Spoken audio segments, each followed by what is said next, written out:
Halo teman-teman, nama saya Amanda.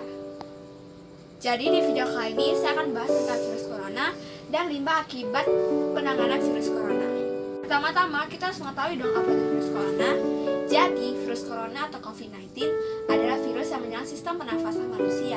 Virus ini dapat menyerang anak-anak, anak bayi, orang dewasa, ibu hamil, menyusui, hingga lansia. Infeksi pertama kali virus corona terjadi di Wuhan, Cina pada akhir Desember 2019. Virus ini menyeberang sangat cepat sehingga sudah beberapa negara terkena oleh virus ini, salah satunya adalah Indonesia.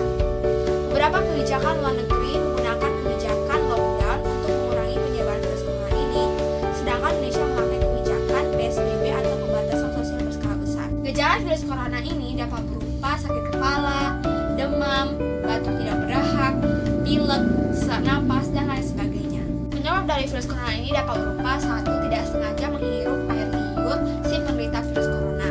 Yang kedua, memegang muka setelah bersalaman atau kontak fisik dengan si penderita COVID-19. Yang ketiga, tidak menjaga jarak aman dengan si penderita virus corona. Terdapat 5 poin penting untuk mencegah virus corona. Yang pertama, mencuci tangan lebih sering. Yang kedua, tidak memegang muka.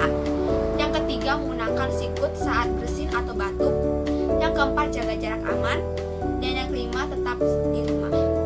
Yang kedua, kita akan bahas tentang penanganan limbah akibat virus corona. Pada Desember 2019, kita sudah mendengar virus yang penyebaran sangat cepat, yaitu virus corona. Beberapa negara pun sudah terpapar akan virus ini, termasuk Indonesia. Sekitar 7.000 orang lebih sudah terkena akan virus ini dan mungkin akan bertambah. Untuk memerangi virus ini, kita dapat memakai masker dan APD yang tidak tanggung-tanggung dipakai oleh masyarakat dan tenaga medis. Jika setiap hari terdapat 500 orang yang memakai APD dan masker saya pakai, apakah limbah B3 tidak akan menumpuk? Bagaimana cara memperkecilnya? Mari kita tanya pendapat tentang orang tua dan adik saya. Bagaimana pendapat Ibu dalam menangani limbah akibat penanganan COVID-19?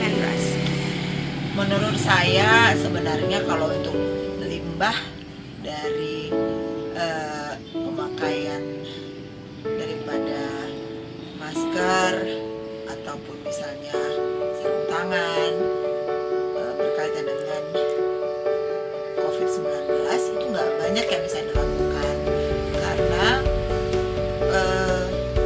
limbah yang memang barang-barang yang sudah dipakai di dalam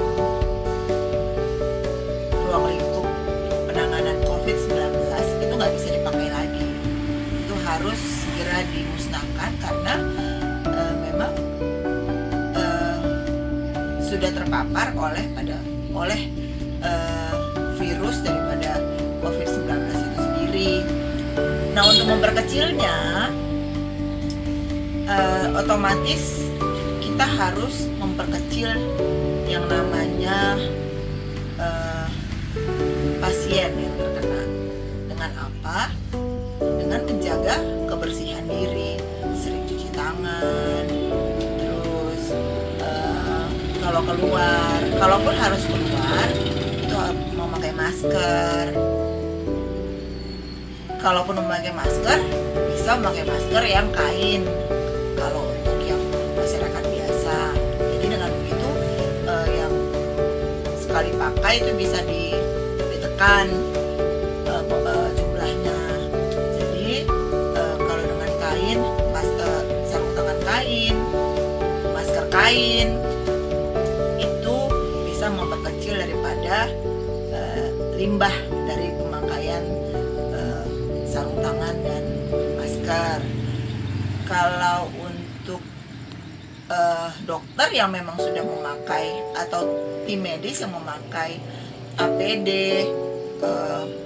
sarung tangan, masker itu memang harus sekali pakai, tidak bisa dipakai kembali.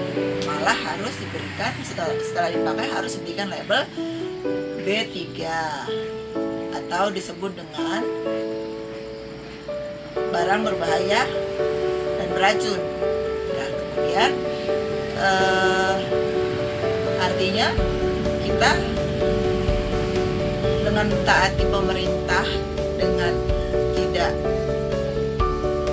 dengan menjalankan physical distancing dan social distancing itu juga akan memperkecil daripada pemakaian yang tadi, masker, sarung tangan, dan yang lain-lainnya. Itu akan memperkecil daripada orang yang terpapar. Nah, dengan demikian artinya kembali ke diri masing-masing. Bagaimana mengatasi limbah? Yaitu dengan kalau tidak perlu keluar, jangan keluar. Kalau memang pun harus keluar, harus memakai masker kain, sarung tangan kain. Jadi untuk bersinggungan dengan orang lain itu lebih terjaga. Menurut saya segitu aja untuk memperkecil daripada limbah COVID-19. Bagaimana pendapat Anda tentang penanganan limbah akibat virus corona pada saat ini? Pendapat saya sih hampir sama dengan teman saya dalam mengurangi atau memperkecil penggunaan masker sekali pakai. Tetapi saya ingin menambahkan sedikit tentang tenaga medis yang menggunakan APD sekali pakai. Ya, memang seperti itu prosedur dalam memakai APD. Karena APD yang sudah dipakai selama 24 jam pasti sudah banyak penyakit dan virus yang terhinggap. Tidak akan bisa kita paksakan untuk memperkecilnya. Kita belum bisa melakukan apa-apa sekarang. Dan memang setahu saya, masker dan APD sekali pakai harus langsung dimusnahkan oleh petugas B3. Kita sudah mendengar pendapat dari adik dan mama saya tentang penanganan limbah akibat COVID-19.